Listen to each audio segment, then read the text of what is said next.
Live. It is Monday, August 26th, 2024. I'm Julie Hartman, and it is great, as always, to be with you. 844-861-5537 is the call-in number, 844-861-5537. And as always, you can use the chat, which I'm monitoring right now, as long as you keep it classy. We are live on this show, theoretically, Mondays, Tuesdays, and Wednesdays at 1 o'clock Pacific, 4 o'clock Eastern. But those of you who do join us live on those 3 days know that sometimes we are a little bit late because of technical difficulties. And unfortunately, today was one of those days where we had difficulty connecting our guest via video. We tried to move it to another video platform, but we just couldn't do it. But I said to our guest, it's okay. We'll have you on the phone and the listeners can just look at my beautiful face throughout the episode. Note sarcasm, of course.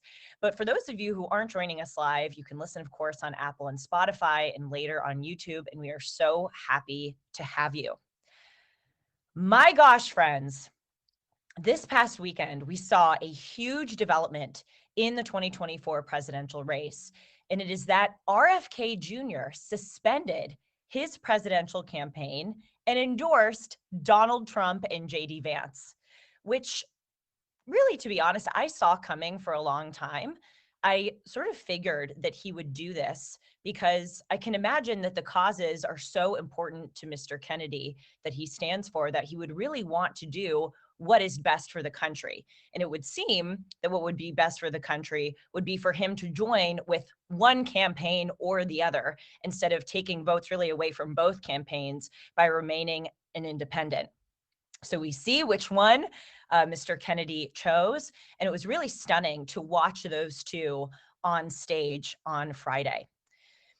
Today, we're going to be talking about a really important part of not only RFK Jr.'s presidential campaign, but Donald Trump and JD Vance's presidential campaign, and that is the concept of foreign wars, as Mr. Kennedy calls them, that have plagued the United States over the past few decades. You know, Mr. Kennedy in his speeches, he would talk about a lot of issues that he felt that neither the left nor the right were really taking seriously. Of course, he's been very vocal about vaccination, about the health and obesity crisis that we face in America, about corporate greed, about free speech. But really, in my judgment, his key issue is this foreign war concept. And he's absolutely right. Over the past 20, 25 years, out of the $36 trillion that the United States has in debt, $7 trillion of that has been spent on these, quote, forever wars. Of course, first in Afghanistan, then in Iraq, and we see that the forever wars seem to continue. And today we're going to be talking about the war in Ukraine. To take us back to the beginning of President Biden's presidency, we saw that really geopolitically, the world was turning on end. In August of 2021, we had the disastrous Afghanistan withdrawal, which led to 13 American military servicemen and women being killed and $85 billion, as many geopolitical analysts estimate, of equipment and aid from the United States being put in the hands of the Taliban. Then we saw in February of 2022 that Putin invaded Ukraine. And then, of course, I may have said October. I meant to say February of 2022, Putin invaded Ukraine. And then in October of 2023, we saw the October 7th attack on Israel and the subsequent Gaza war. And so as we're heading into the 2024 election, you know, we don't really have the luxury as Americans of just focusing on our domestic issues, which are many. We've really got to zoom out here and make sure, as far-fetched as it may sound, but it is certainly not far-fetched, that we're not getting ourselves into World War III. And the war with Ukraine is really kind of at the geopolitical center of perhaps that burgeoning conflict, world conflict, that is. So today I am so happy to welcome on Brandon Weichert. I'm happy because Mr. Weichert is a friend of the show. I'm not so happy about the subject matter that we may be approaching World War III, but if there's anyone who can give us a spectacular analysis, it is Mr. Weichert. He's been on the show, I think, about 3 or 4 times, and he's a geopolitical expert who manages the Weichert Report, World News Done Right, which is an utterly spectacular news source, an analysis source. Mr. Weichert is also a subject matter expert on warfare strategies and technology policy for the United States Department of Defense. And he has written 4 books about our geopolitical situation, each one just as important as the next. The first one, we have a photo of it here. It's called Winning Space: How America Remains a Superpower. It's about how space is the new geopolitical battleground, as we know from, for instance, Russia and China saying that they want a jointly manned moon base by 2035. Mr. Weichert also wrote The Shadow War: Iran's Quest for Supremacy. He published that in 2022. It was so prescient, really, the time of publishing right before October 7th and Iran's key role in that massacre. Then the next year in 2023, Mr. Weichert also published Biohacked: China's Race to Control Life. And today we're going to be talking about his most recent book called A Disaster of Our Own Making: How the West Lost Ukraine. And on that happy note, hello, Mr. Weichert. Welcome back to Timeless. Thank you so much for joining us. I want to make sure I can hear you. So please say something at the very least so we can do the audio test. Well, thank you for having me. And you can just call me Brandon. It's good to be back. Yes, well, we wish it were on happier circumstances, but this is so important for Americans to know with the election coming up. And also really, Brandon, with all of the misinformation that there is about Russia and Ukraine. And forgive me, I want to play about a minute and a half of RFK Jr.'s speech on Friday, where he was suspending his campaign for president. And he specifically talks about the misinformation, as I just said, surrounding Ukraine. So let's take a listen to it, and I want to hear your reaction. 3 great causes drove me to enter this race in the first place, primarily. And these are the principal causes that persuaded me to leave the Democratic Party and run as an independent. And now to throw my support to President Trump. The causes were free speech, the war in Ukraine, and the war on our children. I've already described some of my personal experiences and struggles with the government's censorship industrial complex. I want to say a word about the Ukraine war. The military industrial complex has provided us with a familiar comic book justification, like they do on every war, that this one is a noble effort to stop a supervillain, Vladimir Putin, invading the Ukraine and then to thwart his Hitler-like march across Europe. In fact, tiny Ukraine is a proxy in a geopolitical struggle initiated by the ambitions of the US neocons for American global hegemony. I'm not excusing Putin for invading Ukraine. He had other options. But the war is Russia's predictable response to the reckless neocon project of extending NATO to encircle Russia, a hostile act. The credulous media rarely explain to Americans that we unilaterally walked away from 2 intermediate nuclear weapons treaties with Russia and then put nuclear-ready Aegis missile systems in Romania and Poland. This is a hostile act. And that the Biden White House repeatedly spurned Russia's offer to settle this war peacefully. Pretty big claim there, by many accounts that he's making. Do you agree or disagree with RFK's characterization? Well, I agree almost completely, and I know that my book landed in his hands about 3 or 4 weeks ago, an advanced copy, and he has mutual contacts with me, so I am sure that at least the bullet points got through to him, and I know that he agrees with this on his own. He came to these conclusions on his own, of course, but he's basically giving you an outline of at least the first half of my book, which is a pretty shocking thing to think about, RFK and someone like myself finding agreement, but it just shows you our political moment is very unique. Mr. Kennedy is completely correct, and his summation of events is mostly correct. As you know from my book, I outline how in 30 years we went from a relatively bloodless Cold War victory, and it was the United States through NATO that basically provoked Russia, post-Soviet Russia, which should have been an ally.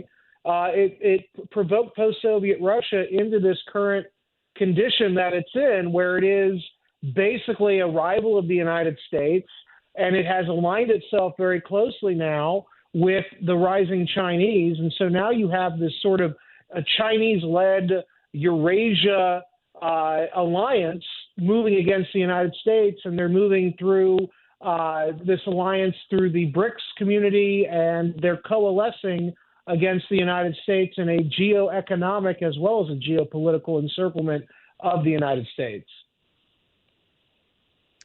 You know, for people like you who sort of try to provide the Russia-Ukraine war story from the other perspective, if you will, from how this may look according to Russia, you're deemed a Putin apologist, which is completely absurd. I know from your book that you're not. You call Russia a gangster's paradise, for instance. But by not, acknowledging or at least trying to understand our adversary's point of view, we are only harming ourselves and our allies. So it's absolutely ridiculous that people like you and people like RFK Jr. are deemed to be these apologists for this dictator when we're just trying, or you're just trying to understand really the world order. So if you don't mind, Brandon, can we just go back? Because, I know firsthand that in our American schools, we are not taught the history of the Cold War and the post-Cold War era in the United States. So can you just take us back to 1990 when the Iron Curtain fell? What agreement did the United States make with then the Soviet Union, now Russia, and how did this lead to our position with NATO and Ukraine? So that's a great question, and this is such a little understood. This is one of the reasons I wrote the book. I studied Russian history. I studied really the Soviet era of Russia. When I was in college, that was like it was something that I was very passionate about understanding. I studied under the great Dr. Dick Farkas over at DePaul, who's one of the leading Russia analysts in America. And I will tell you right now that we told Secretary of State James Baker, who was George H.W. Bush's right-hand man in foreign policy, they were best friends, so when he spoke, it was always assumed that he was speaking either officially or unofficially for then-President Bush. He met with his Soviet counterpart at the Open Skies Conference in Ottawa, Canada in 1990, and Edward Shevardnadze, who would go on after the Soviet Union to become the head of Georgia, the first president of post-Soviet Georgia.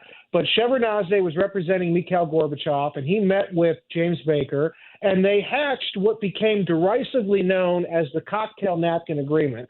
And basically that was James Baker gave a formulation, and it was the not 1 inch eastward, and that was the unofficial promise from President George H.W. Bush through Secretary of State James Baker to Edward Shevardnadze, who communicated this to Mikhail Gorbachev, that, hey, if you pull the Red Army out of East Germany, we will not, and eventually out of Eastern Europe, we, as in the United States and NATO, will not move NATO forces or the NATO perimeter 1 inch eastward beyond where it was in 1990. And in the Soviet Union and later the Russian Federation's mind, they made good on that unofficial promise, that implicit agreement, of goodwill.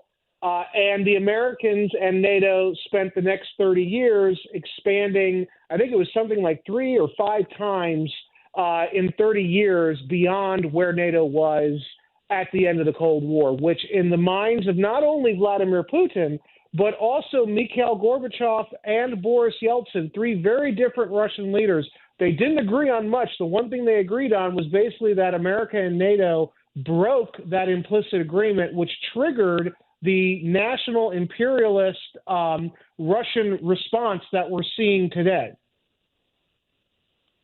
Yes, I want to pull up a map if we can. This is map 1. I always find it to be helpful to have a visual of really how vast the Soviet Union and the USSR were, and also the shadow states of the Soviet Union. So we have to remember that the USSR had the Soviet Union, which was Russia, and then 14 constituent Soviet socialist republics. That's why it's called the USSR. You know, those included Armenia, Georgia, Ukraine, Kazakhstan, etc.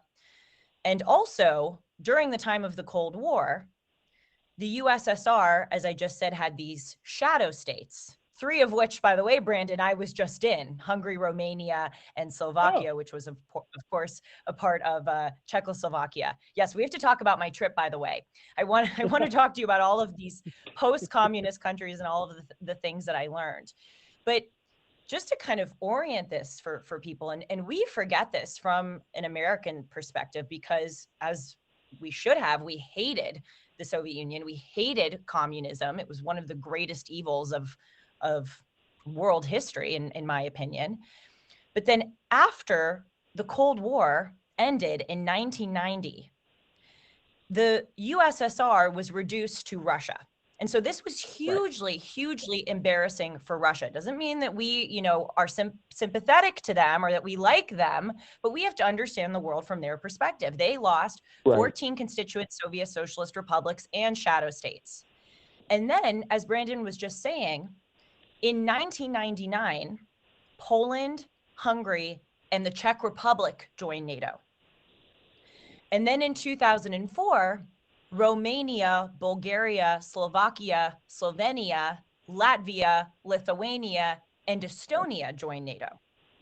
Yep. And then in April of 2008, the United States went to the annual NATO summit that year, and the Bush administration announced that Ukraine and Georgia would be next in line for NATO membership. Then in 2008, if we can go to map 2, Putin invaded parts of Georgia. And now Russia still controls about 20% of Georgia's territory. So if we can just pause there. So it's 2008. Putin takes part of Georgia's territory because NATO was expanding. What are we to think of this? Is this just the United States' total fault? I mean, should we just have not allowed these states to enter NATO? But also, Brandon, isn't the whole point of NATO to protect sovereign countries from encroaching powers like Russia? So what are we to make of this NATO expansion over those 20 years? Well, that's a great question. The first thing I would say is there was a lot of goodwill throughout the 90s, even with Vladimir Putin's first few years. There was a lot of goodwill toward the United States from Russia. I believe, and I don't remember if I said this explicitly in the book, I've done a lot of work with the former Polish government. I'm very pro-Poland, but I believe that given the goodwill that was going on in the 90s, had Poland wanted to join NATO, I think there could have been room for negotiation without it inflaming Russo-American relations. I think the real issue was the Ukraine issue. The moment it looked like Ukraine and Georgia were going the way of joining NATO, that's what triggered Putin. And there was an entire shadow war between the West and Russia's intelligence services in Ukraine from 2004, really, all the way through to 2014. So for about a 10-year period, there was this sort of back and forth between the pro-Euromaidan group that supported NATO enlargement in Ukraine and the pro-Viktor Yanukovych group that wanted at least Ukraine to remain neutral. And as long as Ukraine remained neutral, the Russians were fine to leave Ukraine alone. But the moment it looked like Ukraine was going to join NATO, or they were even making some of these burblings about joining NATO, the Russians were never going to have that any more than we would allow Mexico to join, the Shanghai Cooperation Organization. We would never allow that to happen. And so the idea that we were just going to that we were going to make Russia accept this new reality, at some point the Russians were going to push back for a variety of reasons. And you had that in 2022 when the Russians invaded Ukraine, in perpetuity. And so the idea was with NATO, real quickly, it was a Cold War fighting institution. It was a purely defensive alliance that was predicated upon stopping Soviet communism from expanding beyond where it was in 1945. And so there's a common misconception about what NATO is and what it isn't. Ever since the end of the Cold War, NATO became like any other bureaucracy. It wanted to justify its own existence. And how do bureaucracies justify their own existence? They expand to encompass more problem sets. The only problem is, in this case, NATO created many of its own problems by expanding beyond where it was at the end of the Cold War. It triggered this latent Russian response. And if you look at how the Russian forces are arrayed, initially I too thought in 2022, oh my gosh, this is going to be a Russian run on Europe. But after about 2 or 3 years of warfare, it's very obvious the Russian forces are not disposed for some grand imperialist crusade, a reconquista. What they are arrayed for, as my late colleague at the Claremont Institute, Angelo Codavia, wrote about in his final book, what they are arrayed for, it appears to be, is active defense, which is fundamentally different from the kind of concerns that NATO is saying we have to be worried about with Russia and Ukraine. If, as Angelo said, and I think he's right, if, as Angelo said, it's active defense, well, there's room for negotiation here. It's obvious that Vladimir Putin is reacting to something in a way that we don't like, but he's reacting. He's not initiating. And I believe what he's reacting to is this 30-year saga of post-Cold War aggression from the U.S.-led NATO. And this is a hard pill for many of my colleagues to swallow in Washington. That's why it's easier for them to call me a Putin apologist. I'm not. But it's obvious that post-Soviet Russia was on its knees. They had no real agency. The idea that they were the cause of aggression is ridiculous. Irrespective of what Putin and his Siloviki wanted to do, they didn't really have any power to do it until 2008, 2010. And even then it's limited. And you're seeing the limits of Russian power even now in Ukraine. Wow, I want to follow up on this, your statement that a lot of this is as a result of United States aggression, because many would say, well, NATO expansion isn't aggression. It's NATO trying to protect the sovereignty of these nations, which were formerly under the control of communists from the Soviet Union. So we'll follow up on that in a second. But first, Brandon, I want to tell our listeners that right now is a really good time, amidst all of this economic and geopolitical volatility, to consider buying gold. We know, as I just said, that right now is a very volatile time. Also, we are looking at massive tax hikes that could hit our IRAs and 401ks hard. And inflation also is rising, despite some people in power who may say that it is not. So right now, it's a really good time to tie your assets to something physical, and that's gold. If you haven't thought about gold yet, now is the time, and you should consider trusting Priority Gold to help you diversify your savings with gold and silver. Text GOLDEN to 1-800-405-GOLD for a free gold information guide and see if you qualify for free shipping and storage. Experts agree that physical gold is one of the best ways right now to fortify your savings. Act now to get your portfolio working for you while the market is golden. Again, text GOLDEN to 1-800-405-GOLD to learn more. That's text GOLDEN to 1-800-405-GOLD.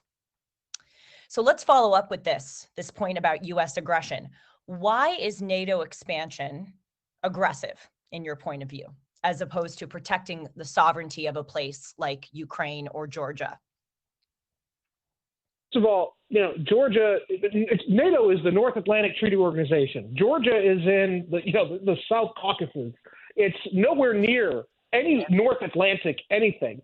So the idea that we were going to be on the hook for protecting Georgia from their usually bullying Russian neighbors was always a bridge too far, if you ask me. Certainly it was for Germany and France, who were two of the key European founding members of the NATO alliance back in the 50s.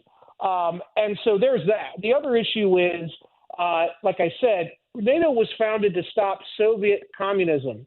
The Soviet Union went away in 1991. It was a victory for us. We had for a period of time, we had a relatively freewheeling, liberal, capitalistic democracy in Boris Yeltsin's Russia. And in 1994, he tried to warn his colleague, President Bill Clinton, as I document in an early chapter in the book, about, hey, you're going to convert the Cold War victory into a cold peace. Stop with this NATO expansion. There are, as Yeltsin called them, quote, policy entrepreneurs in Washington, D.C., who were trying to basically turn this Cold War peace, this post-Cold War peace, into a new kind of Cold War with post-Soviet Russia. And no one listened, and NATO continued in existence, and they were searching for meaning in the post-Cold War era. There was a period of time where NATO was trying to get in on the global war on terror action. They could never make it work. It was always a bridge too far. So they reverted to form and said, well, post-Soviet Russia might as well be Soviet Russia. And they made it into the Soviet Russia threat, and it is not. Russia in post-Soviet era is not the Soviet Union, thank God. They still have a lot of nukes, and they can do a lot of damage.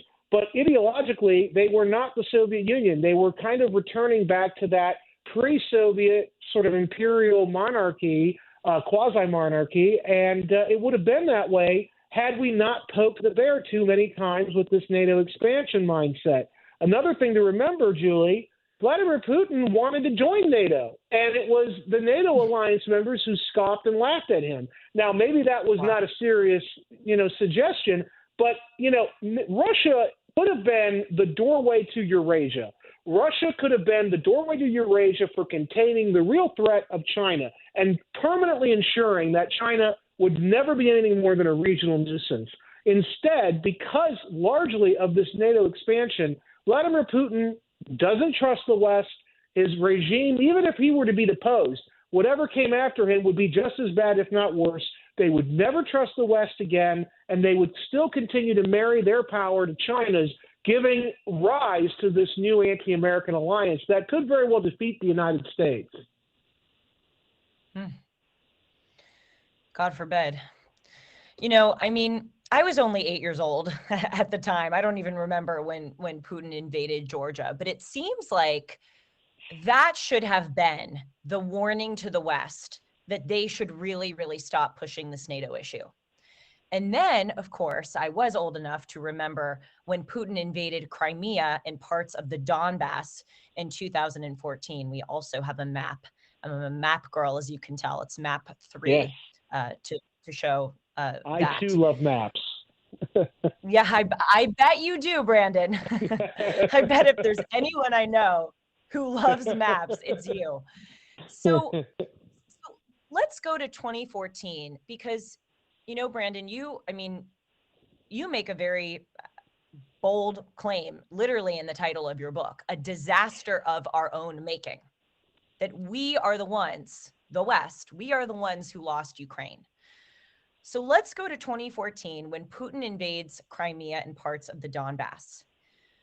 Can you help us understand how it got to that place from Putin's invasion of Georgia in 2008, and then what we could have done after 2014 to prevent the tragic all-out invasion of Ukraine in 2022? Well, I'd love to. I just want to say one quick thing before Georgia in 2008. The year before, there was the Munich Security Conference. Vladimir Putin went there and basically said to the West, explicitly said, if you do not stop with your wars of instability along my periphery, I'm going to have no choice but to react. And August 2008 rolled around, and that's when he invaded Georgia because there's a whole backstory there we don't have to get into. But basically, Putin did give a year's warning.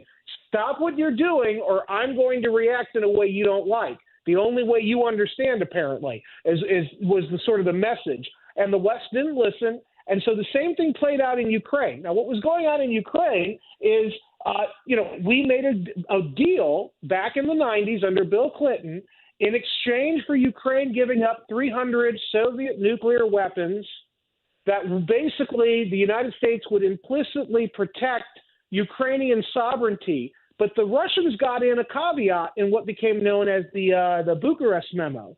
The caveat was, as long as Ukraine remained neutral, a no man's land between Russian power and NATO power, there'd be no muss, no fuss. But as we now know, for 30 years, the Americans and the NATO allies kept expanding with the intention of ultimately absorbing Ukraine and having basing options right on the periphery of Russia, which was a no-go for the Russians.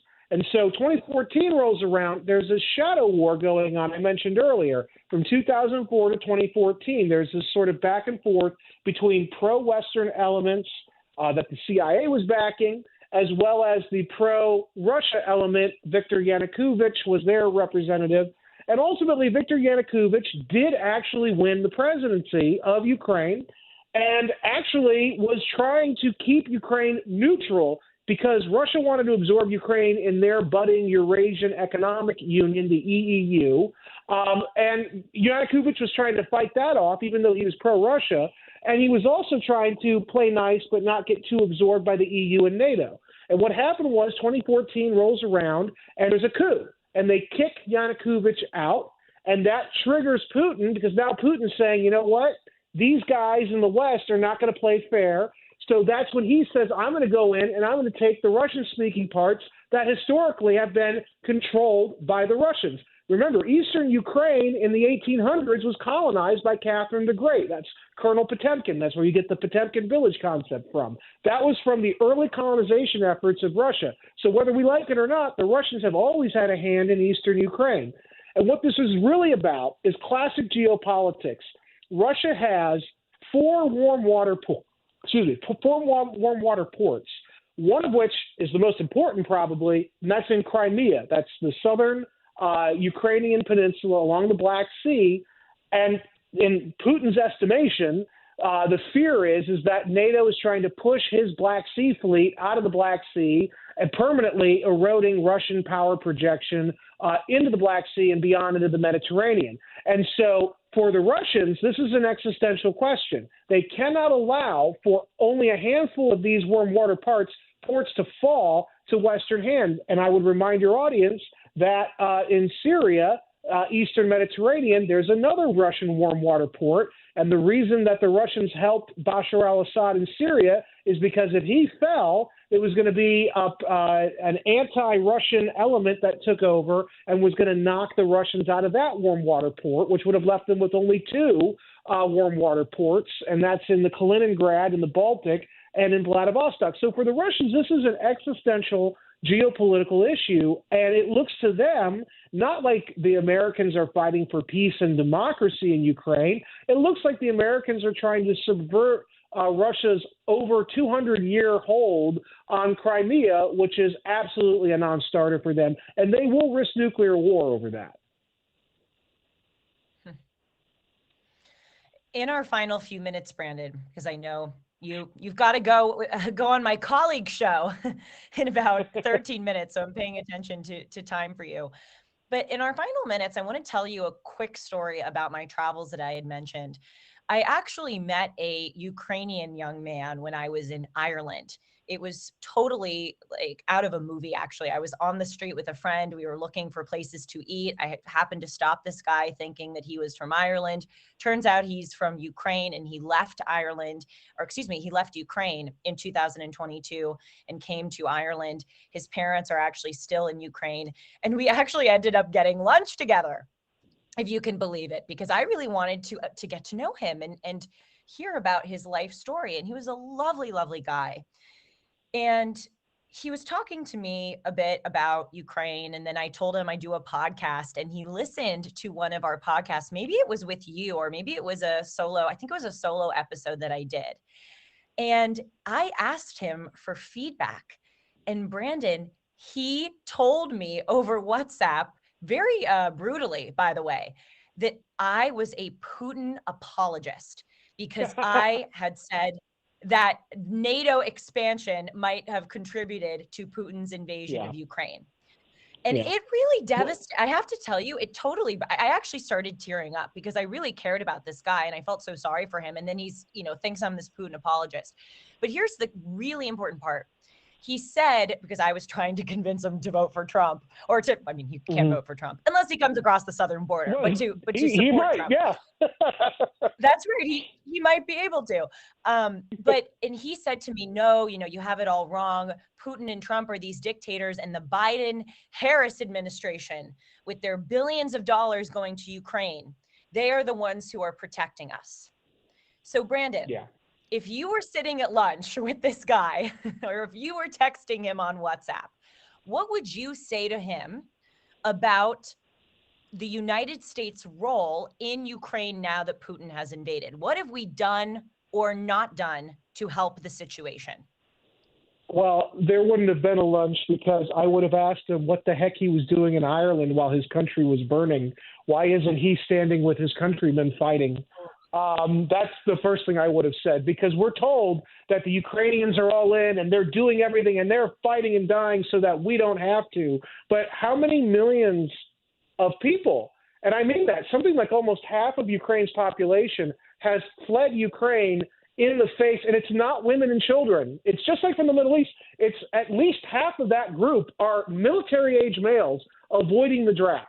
So that's the first thing I would have said. So there wouldn't have been a lunch. There might have even been a fist fight, because I would not have had patience for listening to somebody lecture me about why my hard-earned tax dollars should go toward a cause that could trigger a wider world war in which me, my family, I have a lot of family in the military, or my children might have to be deployed to go fight. So there's that. The second thing is the Biden administration and by extension Kamala Harris, because she'll continue this and she'll probably expand upon it if she wins. The Biden administration has used Ukraine, and I argue this in the book, as you know, as partly a money laundering operation. That there's something very nefarious about the situation in Ukraine. This is not 1939, standing up to a fascist dictator. There has been a long-running, massive CIA presence and NGO presence for at least 20 years in Ukraine. There's been a lot of easy money flowing around there. There's a reason that Hunter Biden was on the board of Burisma with Jake Hofer Black, who was the former CTC director for CIA. There's a reason that situation was allowed to persist. There's a reason that all this money is being spent over there, and the D.C. people keep saying, don't worry, it's worth it because that money's coming back to America. Actually, that money's going back to elite interests. There's a reason the 7 wealthiest counties ring Washington, D.C. I used to live in one of them when I worked up there. So I can tell you right now that unfortunately, the guy that you met is sort of symptomatic of a problem, which is the Ukraine war itself, for the Western side at least, is one big perception management operation. And I don't even believe really 99% anymore about what's coming out of Ukraine in terms of what the Ukrainians are doing. The bottom line is this. The West provoked this crisis.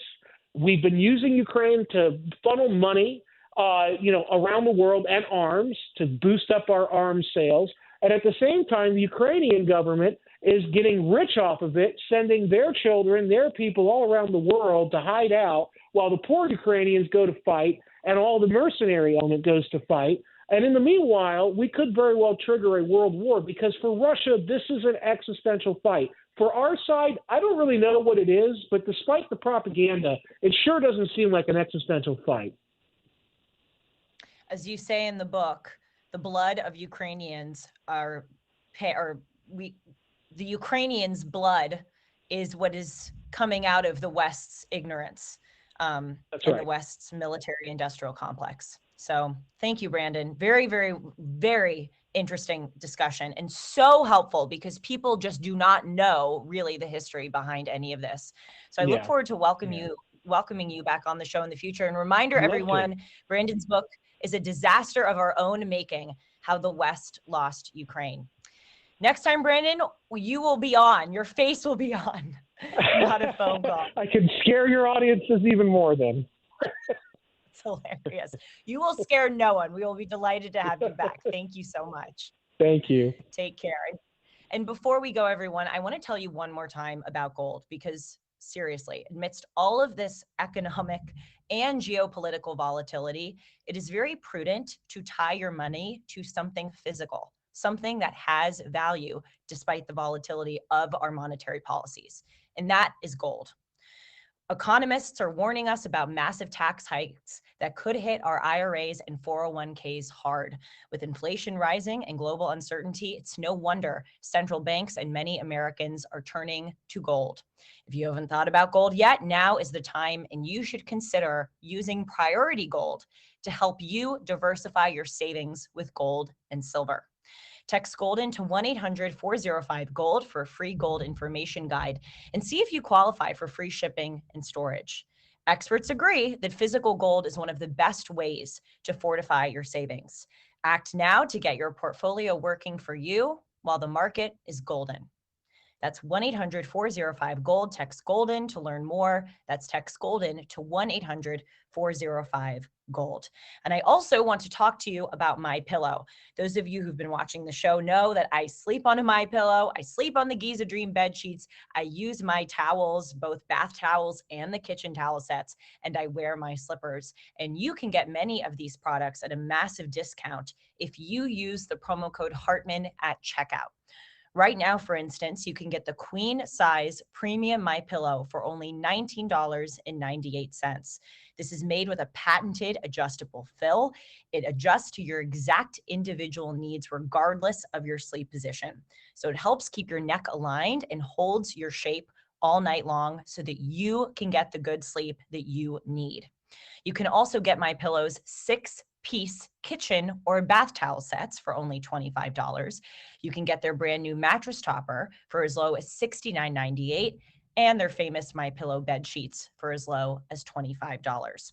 Go to mypillow.com or call 1-800-566-6745 and use the promo code Hartman to get big discounts on all MyPillow products, including, as I said, the premium size MyPillow, their most famous product, for only $19.98. Don't delay, order today, use the promo code Hartman, Hartman, at checkout. I will see you all tomorrow at 1 o'clock Pacific, 4 o'clock Eastern, live on YouTube. We're going to be having a professor of presidential elections on the show, Luke Nichter. He wrote a book about the 1968 election where the Democratic candidate stepped down, Lyndon B. Johnson, where there was an outsider candidate who took a lot of votes away from both the Democrat and Republican Party. And we are going to be comparing the 1968 election to all of the developments in the 2024 election. Obviously, the assassination attempt on President Trump, President Biden stepping down, and now the independent candidate, RFK Jr., endorsing the Trump campaign. So I really hope to see you all tomorrow live on YouTube. Thank you so much for joining us. I'll see you soon.